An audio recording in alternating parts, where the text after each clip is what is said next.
With your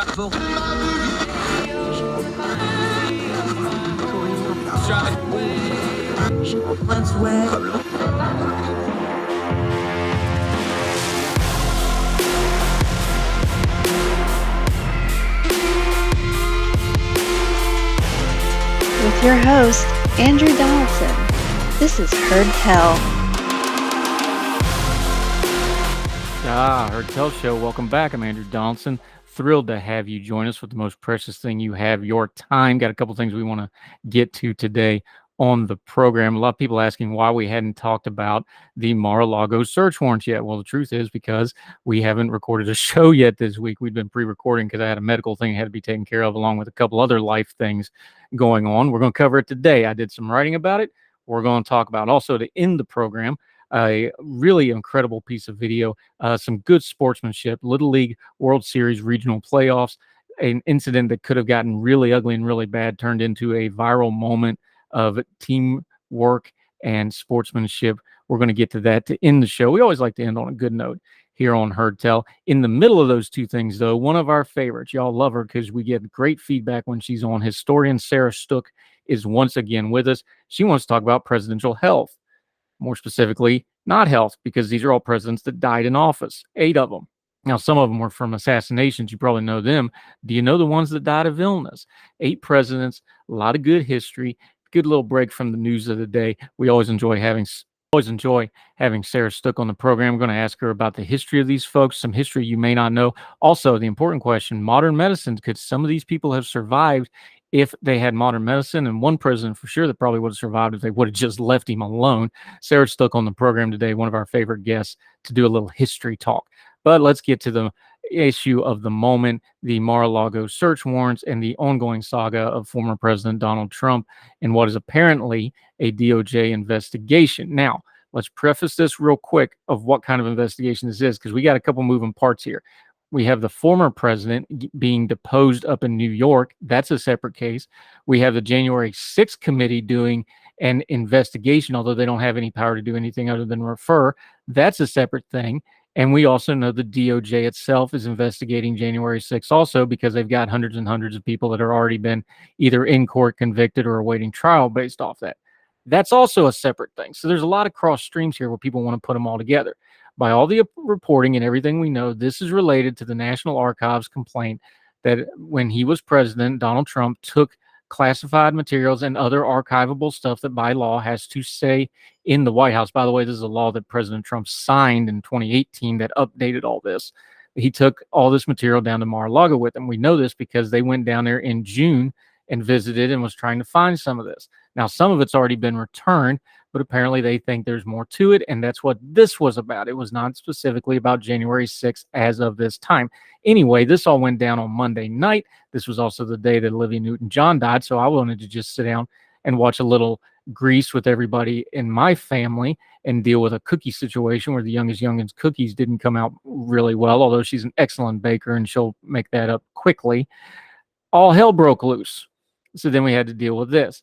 And that's when everybody lost their mind. This is me writing in ordinary-times.com. Thus, the freakout commenced. Before Mar-a-Lago staff had even gotten the gates closed behind the departing feds, the interwebs started losing their minds over the events of the day. Predictably, we've gotten nearly 6 years of Trump coverage that ranges from the periodic "we got him for this time for sure" to the constant drumbeat of political witch hunt from the former president's very own lips, tweets, and whatever it is that social media platform that doesn't seem to work very well is now called. The Mar-a-Lago search warrants was immediately crudgelized. It's like a crudgel, for those of you from Logan. It's something you beat people over the head with. By his own online supporters who sang of the Stasi in a synchronized staccato that I'm sure was totally organic and not at all coordinated since they all were tweeting the same things over and over again. A banana republic, that's a quote, declaring the sitting governor of Florida, who not very discreetly wants to be more than just the governor of Florida. Of course, let's hang the American flag upside down as a symbol of distress, because the country is in distress, along with unhinged Civil War comparisons and political persecution, as tweeted out by that dunder-headed sitting congresswoman from Georgia, Marjorie Taylor Greene, who had spent the previous weekend publicly enjoying Trump's company at a golf event. Not to be outdone, the sheer widespread panic front, there is multiple cases of people sending out, quote, "If they can do it for a former president, imagine what they can do to you." And that last one, verbatim, is from the official Twitter feed of the House Judiciary GOP. Just ruminate on that for a minute. The republic isn't going to fall, at least not today, and Trump isn't going to see the inside of a courtroom for being up on charges anytime soon either, if ever. Probably especially not from this Mar-a-Lago search warrant, since we can mostly deduce what this was apparently about. It was about the National Archives wanting these documents back, and yes, it's illegal, and yes, it should be investigated. The legal part of these documents gets sticky as far as getting a conviction of criminality because, with some notable exceptions, the president can declare things to be unclassified. However, there's a process to that. They have to actually go through a process to declare those and get them approved to be declassified. Even his own supporters concede that the paperwork involved might not be up to snuff. We figure it probably isn't. You can see that the legal fight involved here is not going to be quick and clean, and it's not going to be settled promptly. This is going to get drug out if this becomes a chargeable thing. The Mar-a-Lago search warrant is also not, despite the interwebs and some news media talking heads' insistence, related to anything January 6th related at this time, or any of the other various investigations that are always one step away from Donald J. Trump being frog-marched off in cuffs, as some have been predicting since his descent from the golden escalator and into political relevancy. But it also is not a nothing.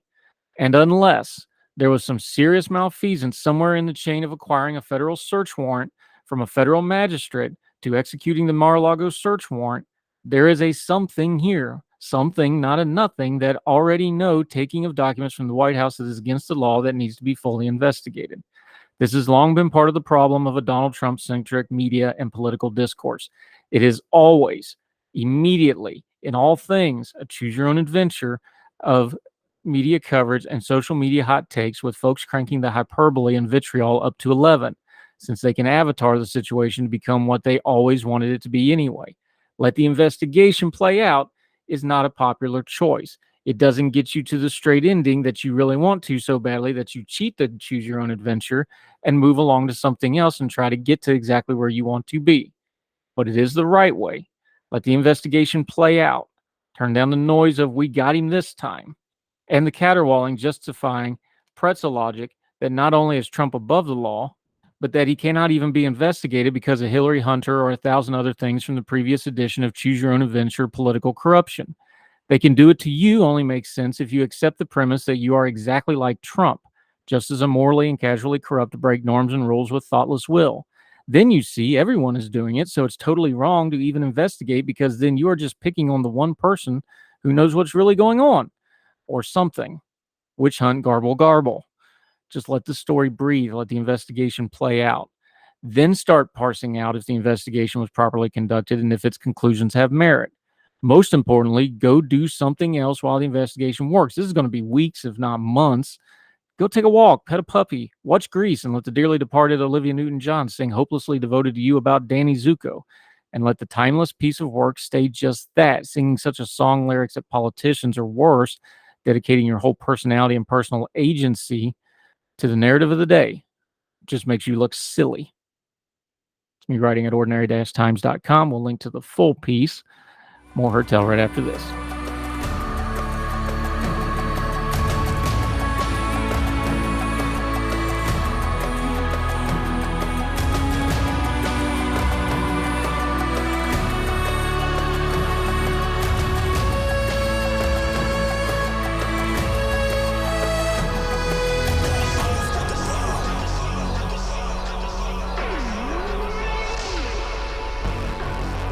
Welcome back to Hertel. She's one of our favorites. We take a break from the politics of the day, talk a little history, usually some kind of presidential history. We just did about 4 or 5 of the First Lady ones. If you missed any of those, make sure you go back and watch them. She also wrote about it, electionsdaily.com, our good friends over there.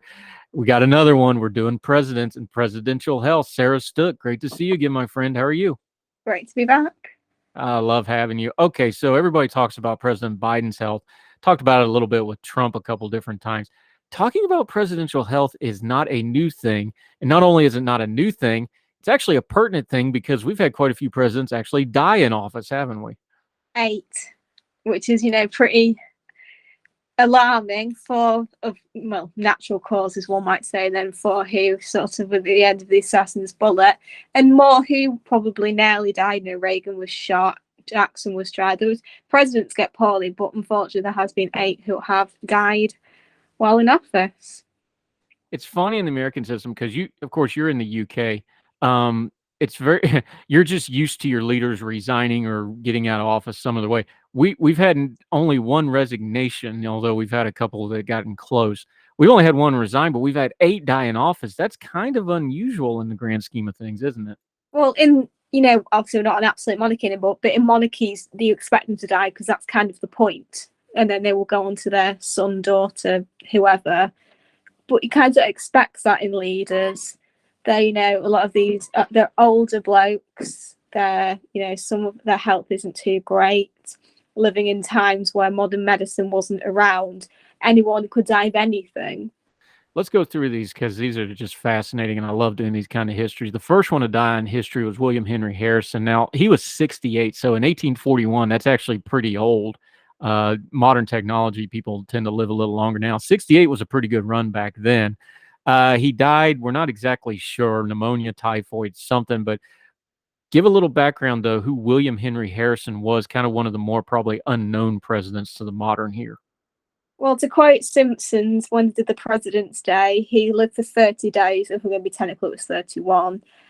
He was a war hero who had made himself to be a hard drinking cider man log cabin bloke, even though he was from quite good stock, who famously did a very, very long inaugural address in March, in snow and rain in Washington, which is a big no-no. But there is the myth that I think most people believe that he died because of that. Not technically true. He did get pneumonia later, as he used to like walking around Washington meeting people without a coat. And yeah, it's a swamp. It's 1841 and it's a swamp. So he developed what is either believed to be pneumonia or typhoid. And after a month in office, he died. And everyone was like, oh, bum, we didn't know what to do. Because it was the first time it happened. There was no real precedent. So everyone was like, is John Tyler president? Is the acting president? What is going on? Yeah, and it's interesting. You made a mention on this is the swamp killed him, and that's not like what President Trump always talked about, the swamp or the DC is literally built on a swamp. It's a tidal basin. It's a swamp, and this kind of weather. And you mentioned it. This almost killed George Washington back in 1799. Yeah, I mean, you can obviously presidents get poorly, but back at when Washington was around and Adams and all those. Well, yeah, because you got yellow fever, you got malaria, you got all sorts of things, or outbreaks and epidemics, especially in, obviously Washington didn't reside in Washington, but later presidents, you're always going to run that risk. Also interesting, and I found this kind of morbidly funny. You mentioned that there might have been a real simple thing that also made his health bad, that in 1844, the White House's water supply was diluted. This is not uncommon in that era. Sewage and bacteria, they didn't have clean drinking water. Pretty amazing that something as simple as clean drinking water probably attributed to the ill health of a president. But that was the case for thousands and if not millions of people of that era also. It kills millions every year. There's always adverts in the UK about, water aid, getting clean and safe water.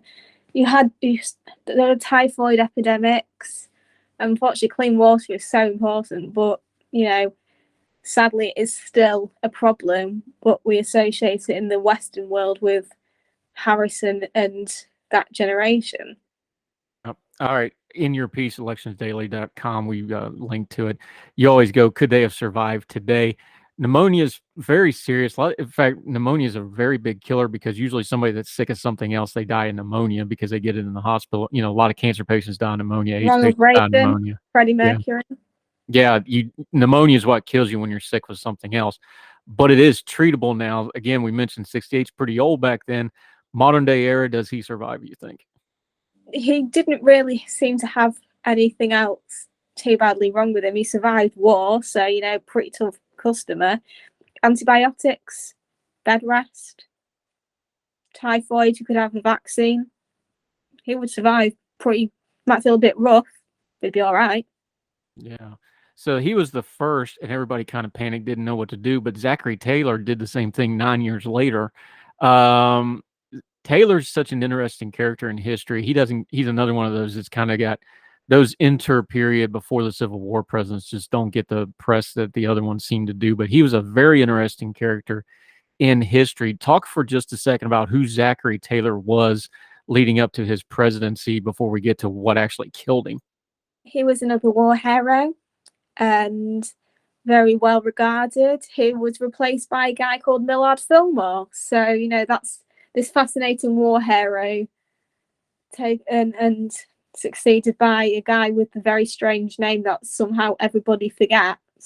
He was at a 4th of July celebration. He had some cherry with raw milk with raw ice. And yeah, he died of gastroenteritis, something along those lines, because that water, that milk, that ice was not very clean. Now, this actually sparked a big conspiracy theory at the time because it seemed so out of the blue, because he was 65, but again, war hero, was seen as pretty healthy and virulent at the time. There was a conspiracy that maybe there was an assassination here, that it was arsenic, that it was some kind of poisoning, because it did seem so out of the blue, and because he did seem to suffer of a stomach thing for, I think, 5 or 6 days he lingered before he finally died of it. And plus, you know, there was rumors that, you know, the Confederates, well, the later Confederates, the South versus the North, they weren't happy with him. And they did, you know, dig up his body years later and said there was a bit of more than normal, but no indication that it would have killed him. So was it a conspiracy, or did he just eat too much fruit and milk? Fruit and milk, sadly, I think, you know, with very unclean water, sort of went of the way of Henry Harrison. So something like gastroenteritis, perhaps cholera, which was very common at the time. Taylor, he gets it today. Does he survive, you think? I mean, gastroenteritis is not very fun, but, you know, with proper rest, proper treatment, you can be better. Cholera still exists, however, there are medications for it. And, well, he wouldn't have maybe even got it today because his water would have been clean.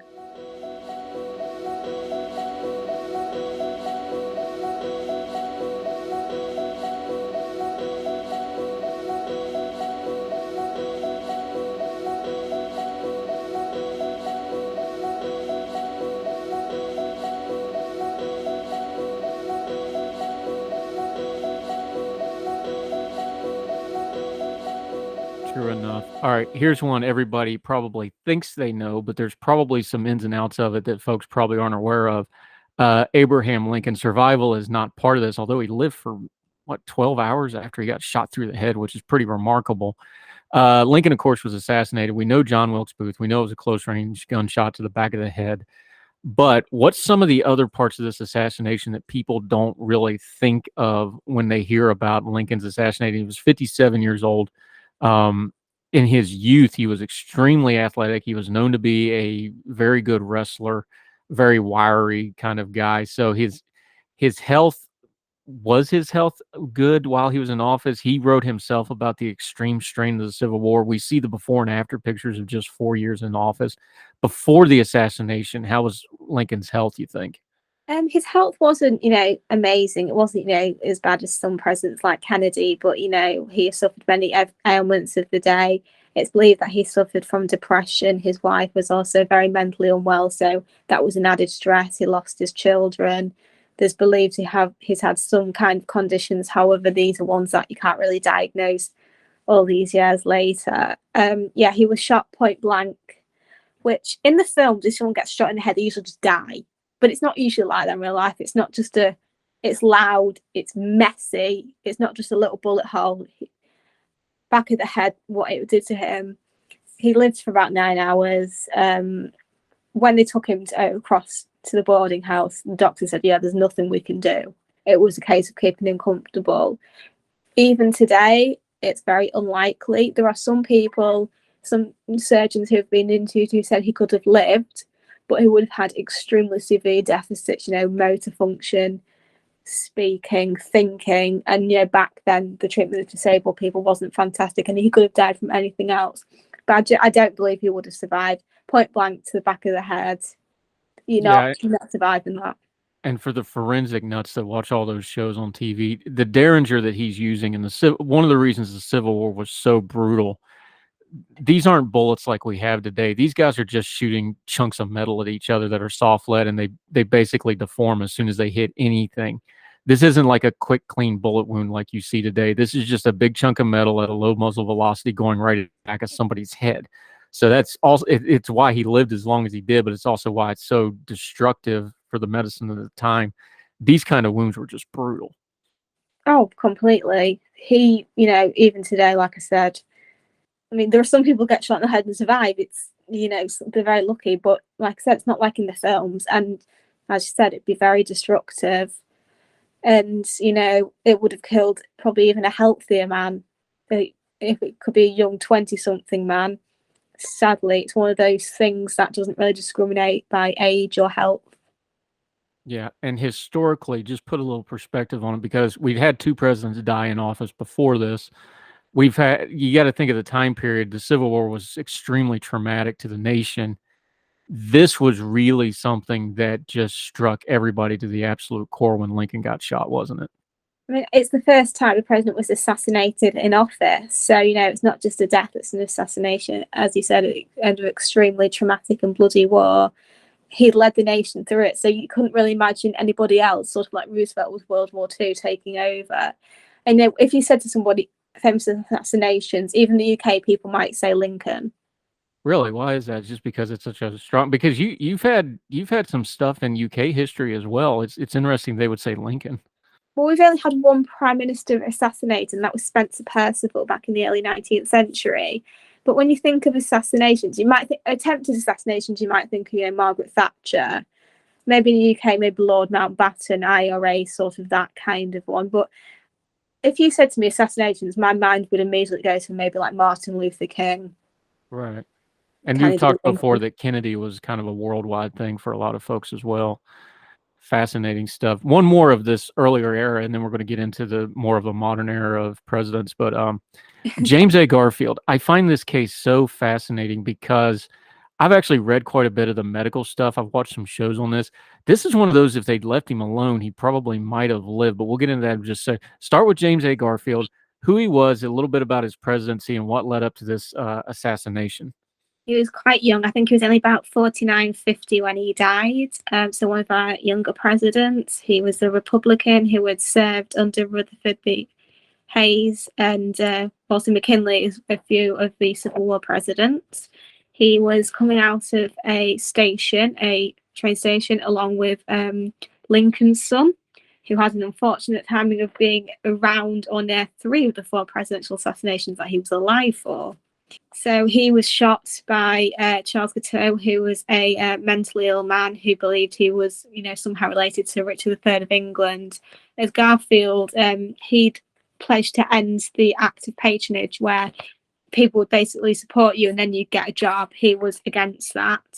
And he tried to get hold of Garfield, because back then you could basically walk into the White House. It's a little bit concerning. And Garfield said no, and so unfortunately he was shot, and he lingered for quite a while, quite a few months. Like you said, the bullet wound, I mean, obviously no bullet wound is particularly a good thing, but if it'd been left alone or actually done surgically properly, he would have been fine. He was young, fairly healthy. There's no reason to think he wouldn't survive, even in that day and age.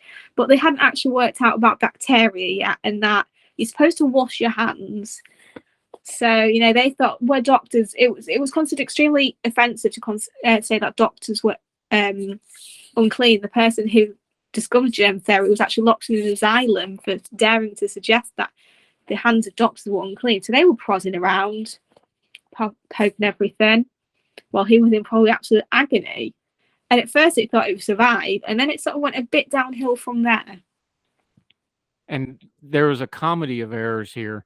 Alexander Graham Bell showed up with a prototype of a metal detector, but he was laying on a metal spring bed, so that didn't work. Most of the doctor documentation is they were actually on the wrong side of the body looking for the bullet, because they didn't understand ballistics at the time, so they didn't understand it had stopped on the other side, and they were looking in the wrong place. They prodded him with bare hands, as you tell. He lived for this went for 3 months. I can't imagine. Yeah, he went for 3 months. They moved him back to New Jersey, trying to heal him that way. This was a god-awful mess medically. But politically, this was a mess too, because Chester Arthur was the vice president. The assassin had stated he wanted Arthur to be president, so obviously he was trying to do a low-profile thing. He didn't really want to take over the reins. This was a mess on a lot of levels, wasn't it? I mean, people accuse Arthur of being behind the assassination, and is not the last president to be accused of being behind it, as we will see with Johnson a little later on. So, I think vice presidents want to be president, but unfortunately, it only usually happens when the president's heartbeat stops. Yeah, I've always found it fascinating. The picture is infamous, but I would have loved for there to have been some decent, high-quality video of Johnson swearing in on the plane, because you can just see it on his face, like he does not want to be there. Like you can just see it, and Jackie's there, and it had to be just hellish to go through that. And they took a still picture, and that's probably why there is no video and film of it, because they probably was like, not filming this. But I think it would have been fascinating to see. Okay, that's kind of the older area. We're going to get into the modern era. More presidential death, assassination, and otherwise. Unfortunately, in the modern era, that's pretty much the only way it happens. We're going to talk a little bit more about presidential health. Our historian friend, Sarah Stook from over in the UK, electionsdaily.com and the Mallard. We love having her. More with her right after this on Heard Tell.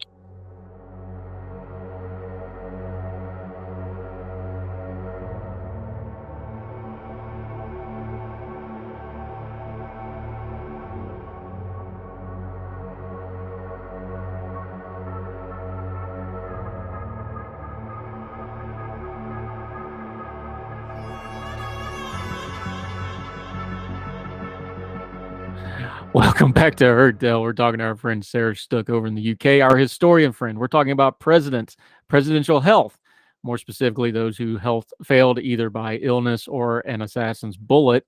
This is the latter. William McKinley, 1901. He's 58 years old. He goes to this exhibition up in Buffalo. Again, it's amazing. This story isn't more well known than it is. He walks into the exhibition hall, and he is, to kind of simplify it, gets gut shot by this guy, this radical, crazy man. Doesn't kill him directly. In fact, one of the most amazing scenes in presidential history, he's laying there bleeding and gut shot. The mob starts to beat this dude to death, and McKinley raises his voice and tells them to stop, and they stop, which is just amazing. But talk about William McKinley, his assassination. And this is really a pivotal moment in American history, not just because the poor president got assassinated, but because of who his vice president was and who his vice president became. Well, he was just started his second term. His original vice president had been Garrett Hobart, who had sadly died of a heart attack. So Theodore Roosevelt became vice president because he'd become far too troublesome as governor of New York, and the Republican Party wanted him in a dead-end position. It was Mark Hanna who said, "If that damn cowboy will be president if anything happens to Garfield," which, McKinley, which sadly came true. So McKinley was at the Buffalo World Expedition. I can't say it. Exhibition, and he was shaking hands. Now, usually you would have to have both of your hands showing, but because it was a hot day, people had handkerchiefs, so the Secret Service said, yeah, that's fine. They said to him, don't go and shake hands, but McKinley was a very social man who could shake 50 hands in like a minute. He was very good, and he was of the belief that nobody would want to harm the president. So before he got to his assassin, he shook the hand of a little girl, and he gave her his lucky pin, which is a little ironic because the next person who shot his hand shot him in the stomach. Yeah, it was a mess. But here's another one. Initially, they thought he would live. He seemed to be doing decently well. In fact, Roosevelt had rushed back he was vacationing up at Saginaw. He rushed back, and then he even went back on vacation. They thought the president was going to live. Unbeknownst to them, he actually had a cardiac issue that nobody knew about. He actually died of probably pancreatitis when they looked into this. Here's another one where he kind of lingered for a while, and it was kind of surprising when he died because they thought he might actually live from this. Yeah, I mean, actually, funnily enough, X-ray machine was being exhibited at the exhibition, and they thought, no, it's not. It's too early to use it, which is kind of understandable. But hindsight is a wonderful thing. Yeah, Roosevelt was told that he would be all right. He said, "Okay, cool, I'm going to go back on holiday," which is you'd think they would say, just stay just in case. But this was even before the vice president had, a little more power than they did. So you think, yes, it was a little Warrant he went off. He seemed okay, McKinley, but it turns out he had gangrene, which is ugh. And sadly, he died in a fair amount of pain. Yeah, and one of the real sad, his last words were actually about his wife. One of the sad scenes of this was his wife, I guess, completely lost it right towards the end. As the end was near and it was obvious, she had a total breakdown, and that kind of finished him off. Poor guy.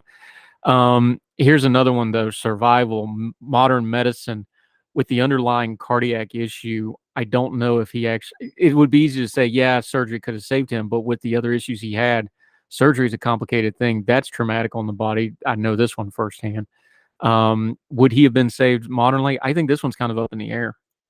He was shot in the stomach, which, as far as getting shot is concerned, is probably the worst place because it can bounce around and it's not very nice.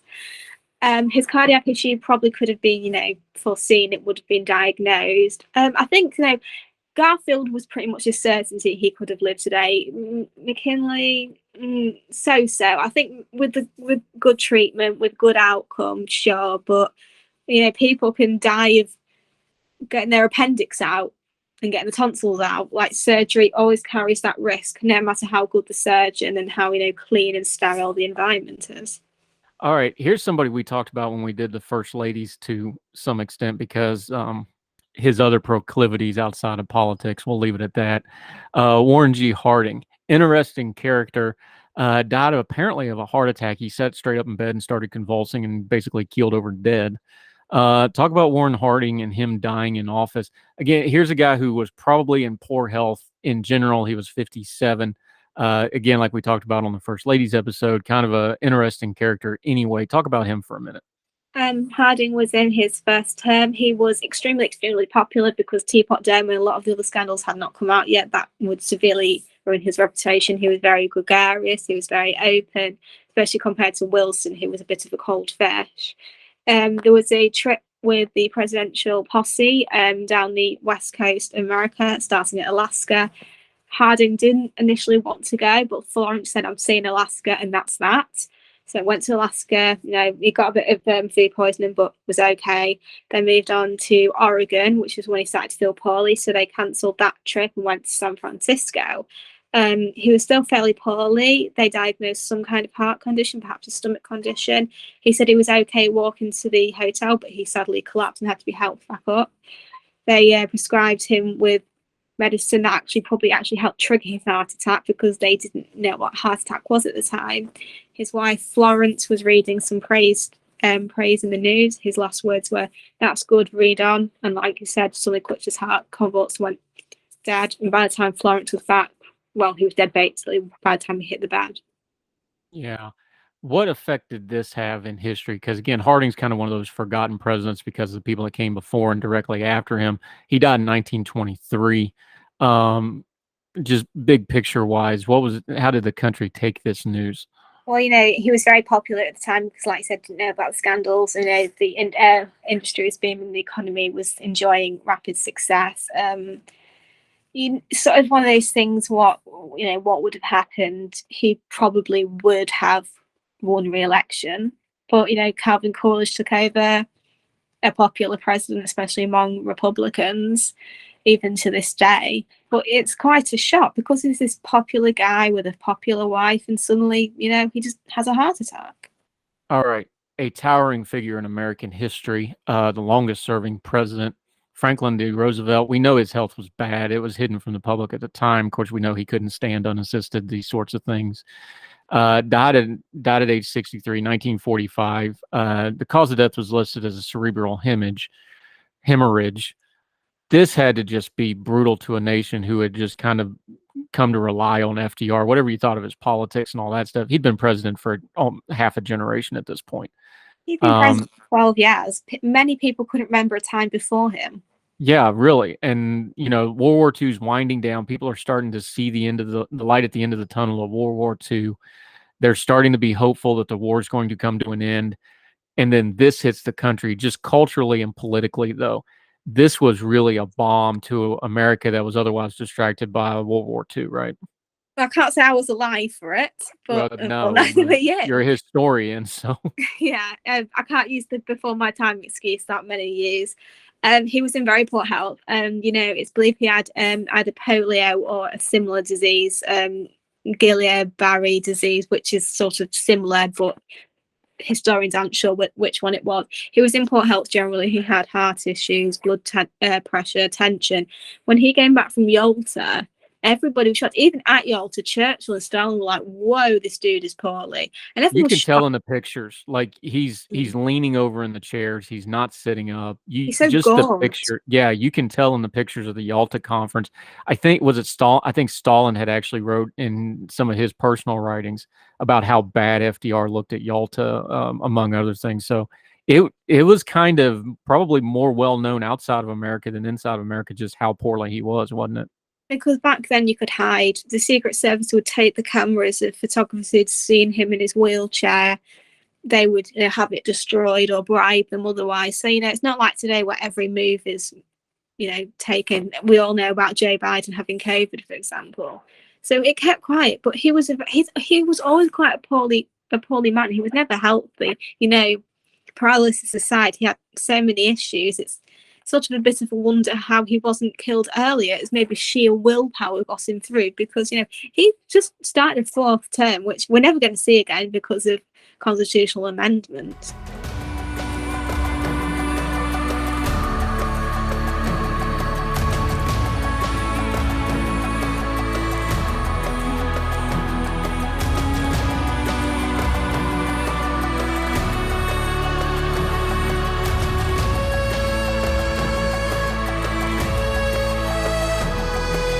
To be fair to FDR, though, we know what the Civil War did to Lincoln. Wilson wrote about the strain of World War I, even though that was only really about a 2-year, 18-month period, and he was incapacitated for part of that. But that's another story for another day. We know what JFK and Johnson and Nixon wrote about Vietnam. We know what W has talked about, the war on terror. Obama has talked about it. Wartime presidents, and that war in specifically, where it was all encompassing because you had the entire country on a war footing. You had, the biggest conflict the world has ever seen, hopefully ever will see. It had to have taken a toll. It just had. There's no way that doesn't grind a man up. I don't care what kind of man it is, right? He'd been president. The war had been going on for just about 4 years in America, obviously a bit longer because you guys were pretty late to the game. Easy now. We got there eventually. Yeah, it took you a while there, didn't it? You're seeing, your land's attacked, millions of young boys and men being shipped off to he did put the Japanese American internment camps. Whether he actually felt sorry for that or not is a different matter. It's not easy being a president, even in peacetime, I'd argue. Wartime is just in the kettle of fish entirely, which is why I firmly believe if a president, prime minister, or leader puts themselves, in glory in wartime, that is why they're remembered. And I think foreign policy can make or break a president. And, his obviously foreign policy is still extremely domestic. It's really well guarded today, and he is constantly seen as one of, if not the best president. But yeah, it was long and tiring. Still managed to find time for affairs, though. Yeah, a great movie about the Hudson. Bill Murray plays FDR. You ought to go watch that movie at some point. Okay, here's the one that looms large anytime you do a list of presidents dying in office. I guess generationally, this might be easing off just a little bit because time passes. But the assassination of JFK, we've talked about it before with you as we've talked about presidents over the years. Where does this sit in the consciousness today? Because again, that generation where everybody knew where they were when JFK died. They're getting older now. It's more of a historical thing now than a lived experience. Does it still loom as large as it did, and where is it in kind of the collective consciousness, the assassination of JFK? I don't think my generation has had its "you remember where you were" moment yet. The 1963 assassination was something my nana can remember, and said everyone was very shocked and upset because he was young and handsome and popular. For my mum, it was Princess Diana dying and 9/11. I was alive for 9/11, but I was pretty young, so I have absolutely no memory of it. But yeah, that was the remember where you were moment. And it was so sudden. It wasn't like he was known to be poorly. He was probably one of the sickest presidents we've ever seen, but this was hidden, of course, because you could back then, and Joe Kennedy spent a lot of money trying to hide it. So he's going along in, people don't realize how unsafe Dallas was for him. This was, just the civil rights movement was really gaining speed when, race relations were so poor. Dallas was dangerous. He was told in no uncertain times, you should probably not go. There were threats. The Secret Service was processing hundreds, if not thousands, of threats, handbills calling Kennedy a traitor. But he had to, because he needed Texas for 64.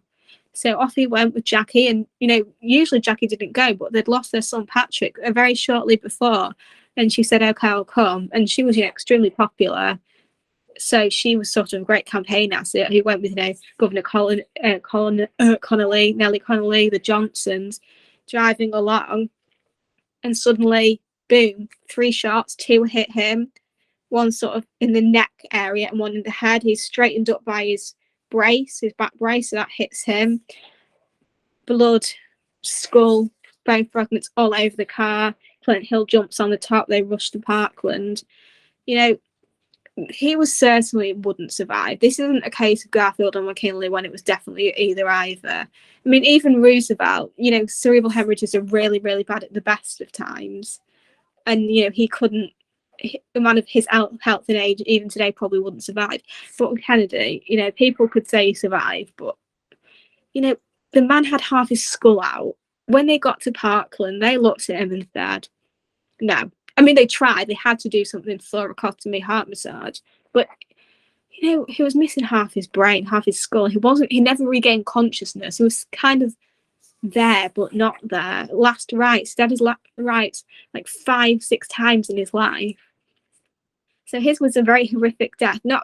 Hopefully for him it was instantaneous, but for Jackie and the Connollys, because we forget Governor Connolly was shot as well. Luckily he survived.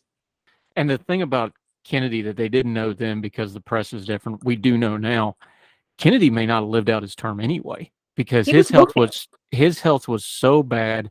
They had him on all kinds of drugs to keep him going. The reason that when you look at the video of the assassination, he falls so funny, like you mentioned, he had to wear a very heavy back brace to kind of keep him upright because his back was so shot. He was taking massive amounts of drugs, both for his condition and also for pain management. Kennedy was in horrible shape health-wise. We believe he had Addison's disease, which is an autoimmune disease. He may not have lived his term out anyway, which is one of those great what ifs with Kennedy. Everybody talks about, well, what if he didn't get shot? It's like, well, if he didn't get shot, his health was so bad, it's hard to tell what would have happened with the poor guy. I mean, even if the bullet had hit a sort of a less dangerous place, he probably wouldn't have made surgery. He wouldn't have got out of the theatre alive. There's a very good chance of that. Like you said, it is a miracle. Like, if you read his health history, it's unbelievable how that man lived his age. I mean, today it might have been a bit better with modern medicine, but he still had a lot of diseases. I mean, Addison's disease is a lot better now, but still, autoimmune disorder is never particularly a good thing. No, it's not. Okay. To bring all this into the, we have a president who's pushing 80, will be over 80 when he runs for re-election. If he chooses to do so, his primary opponent, President Trump, ain't exactly young either. We have the top 4 or 5 people in the line of presidential succession are either close to or over 80. Speaker Pelosi and Grassley.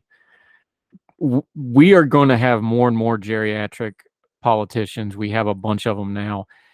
What is fair and what is not fair to talk about age and health when it comes to a president or a senator or even a congressman, do you think? I think, when it's retrospective, a lot of people make comments about Barry Goldwater being psychologically insane. Creating the Goldwater rule is when you have not personally diagnosed the patient, or the patient is from a long time ago. You cannot make comments about their mental stability. But yeah, I mean, to be fair, back then you could, 100 years ago, you could say anything about any president's health, because even if they're young, they could have still died of a lot of things. Now the general rule is, unless you are, already got a long-term condition, you're likely to live out your presidential term. Joe Biden will turn 80. It was a miracle Reagan wasn't killed. He was 70, and the only reason he survived was because he was in such good health, and then he lived to a very good age. So, it's fair to wonder. I mean, Trump was very poorly with COVID. He was in hospital. I mean, it's a good job he didn't die. This is not something that's going away. We're going to have to keep talking about it. Hopefully not in hindsight. And thankfully, JFK's assassination, that was, the 60s. Thankfully, we haven't had a president die in office since and or been assassinated, although we've had the close calls. So long may that trend last. But Sarah Stook, we love talking history with you. Always appreciate having you on. Let folks know what you've got coming up, what you're working on now, and where they can follow you until we have you back on again, because you're one of our regulars and we enjoy having you. I've said it for the past probably 3 episodes I've been on that I will do one about vice presidents. I promise I will do it, but it takes a lot longer when you don't know as much about vice presidents as you do first ladies, and I do have other things I have to write for the publications. So I promise I will. The first one will be done at some point. It's going to be pretty long. I'm doing it in multiples of 7 because it matches up with the number. I promise. But for the Mar-a-Lago, I'm just doing one about fascinating European royals who aren't as well known. So there won't be any Catherine the Greats or, Henry VIII. I'm going to be doing people you might not have heard of who have done some amazing things. Flexion's Daily. This piece actually got quite a lot of interest, which was fun. So maybe I'll leave the vice president for now and just keep doing a bit of trivia until I can finally do that first article on them. Yeah, the only European royal that I know of that I wrote of was Ludwig of Bavaria, of course, who built Neuschwanstein and who magically drowned without having any water in his lungs, and his doctor drowned with him by osmosis, also not having any water in his lungs. So that's the only royal I remember because I wrote about Neuschwanstein. Sarah Stook, thank you so much for the time today. Love having you. We'll do it again real soon.